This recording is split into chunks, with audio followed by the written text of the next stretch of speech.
Why is it important that we seek to solve the mysteries of quantum physics? You could argue that even today, the interpretation of what the theory is telling us about the nature of reality itself is not universally agreed upon. One of the big changes actually that's happened in teaching quantum mechanics in universities over the last few decades is that it was always, when I learnt it, so back even in the 1990s, it was common to teach it historically.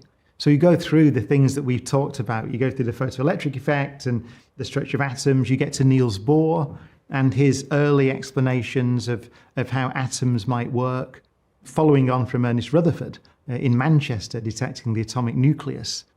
And so this idea that an atom is a nucleus, a dense positive charge. It wasn't known exactly what the structure was at that time, with electrons, let's say, orbiting, in inverted commas, around it.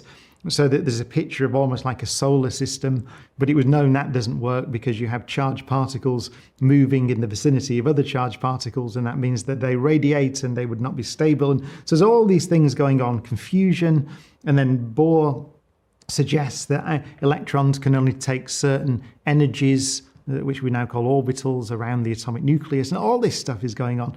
And it used to be that we would teach it like that in university. But if you do that, you pick up all the confusion, the confusion, decades and decades of confusion that these great physicists felt in trying to come to terms with this counterintuitive picture of the world. So now, I think it's more common in universities to start with the theory as we understand it today.